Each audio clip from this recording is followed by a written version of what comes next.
ئێمە وەکو جوتیاری ئەم گوندە ساڵانە پیاز دەکەین و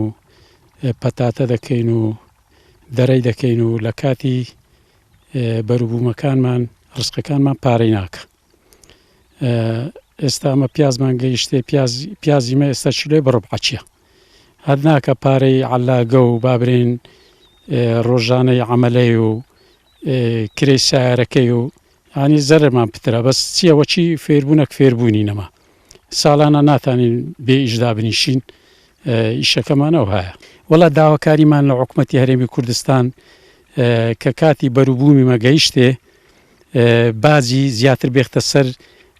ئەو کەلوپەلانەی کە لە بابرێن لە تورکیا و لە سووریا و لە ئیران دێن پتر بازی بێختە سەری. من وەکو کوڕە جوتیارێک داوام لە حکوومەتی هەرێم و وەزیری کوشت و کاڵە ئەو بەرهەمانەی کە هاوردە دەکرێن لە وڵاتانی دەوروبەرمان دراوسێکانمان بازی زیاتر بێختە سەرێ بۆەوەی بەروبوومە ناوخۆییەکانمان نرخێکی وا بکە بەشی ماندووبوونی برا جوتیارەکان بکە. بۆ نمونە هەتا ئێستا کە جوتیارەکان ناتوان گەنمەکانیان تەسمیلی سایلۆ بکەن حکوومەت خەمێکی وای لێ نەخواردووە و هەر لە بۆ نمونە دوێنێکە بەرهەمی کودووان بردووە لە بازاری چیلۆی 100 دیناریان پێداوە ئەگەر بازێکی زیاتر بخرێتە سەر ئەو بەرهەمانەی هاوردە دەکرێن ئیمە لەوانەیە 400-500 دیناری دەکا ئەو بەشی ماندووبوونەکەی جوتیاری دەکا. ئەم ساڵ جیاواز لە ساڵانی تر بڕی باجەکانمان زیاد کردووە بە ئامانجی ئەوەی کە بەرهەمی دەرەوە نەتوانێت شێ بڕچێ بکات لەگەڵ بەرهەمی ناوخۆ. بۆ نمونە ساڵانی پێشوو کیلۆیەک تەماتە باجەکەی تەنها 350 دینار بوو ئەم ساڵ کردومانە بە 600 دینار خەیار 350 دینار بۆ کردومانە بە 500 دینار بە پێی جۆری بەرهەمەکان. 13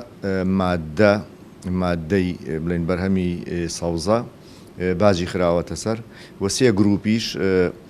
بێجگاری قەدەغە کراوە ساڵ 12 مانگ ئەو گروپانە بڵێن وەکو کاهوو کەلەرم و قەرنابیت و برۆکلی و ئێمە بەنسبەت ئەوەی کە بە بازارکردن و پاراستنی بەرهەمی ناوخۆ درێخیمان نەکردووە و ئەوە خەمێکی سەرەکی وەزارەتی کشت و کاڵ و سەرچاوەکانی ئاوە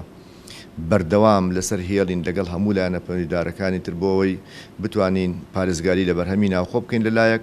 و لەلایەکی تر دۆزینەوەی بازار و بەردەوام ئێمە چاودێری بارودۆخەکان و عەلوەکانەکەین و ڕۆژانە بەلیست نرخەکانمان بۆ دێکە بەرهەمەکان چۆنە لەگەڵ ئەو لیژنانەی ئێمە هەمانە لە عەلوەکان. بەنسبەت پاڵپشتی مادیەوە ڕاستە ئێمە بە حکمی ئەو قەیرانانەی ڕووی کردوتە هەرێمی کوردستان بە تایبەتی لە ساڵی 2014ەوە نەمانتوانیوە لانی کەمی پاڵپشتیان بکەین لە ڕووی مادیەوە. بێگومان ئەو ناوچانە دەکەونە دەرەوەی ناوچەکانی ئیداری هەرێمی کوردستان بەڵام ئێمە وەکو وەزارەتی کشت و کاڵ و سەرچاوەکانی ئاو بە دوواداچوونەکەین و چاودێری بارودۆخەکەین و نووسراوێکمان ئاراستەی هەموو لایەنە پەیوەندیدارەکان لە حکوومەتی هەرێم کردووە کە پارێزگاری بکەن لە دەغڵودان و بەرهەم و ڕەنج و ماندووبوونی جوتیاران و بێگومان ئەوەی کە لە سەرشانی ئێمەیە لەگەڵ ناوەندەکانی بەغداد لەگەڵ پەرلەمانتارانی کورد لە بەغدا و لەگەڵ حکوومەتی هەرێم بێگومان ئێمە چی بتوانین لە دەستمان بێ بە دوواداچوونەکەین و ئاگاداری ئەو لایەنە پەیوەندیدارەکانەکەین بۆ ئەوەی یەکەم ئەوە ڕوونەدا دووەم ئەگەر ڕوویدا هاوکاری بکرێن بە قەرەبووکردنەوەی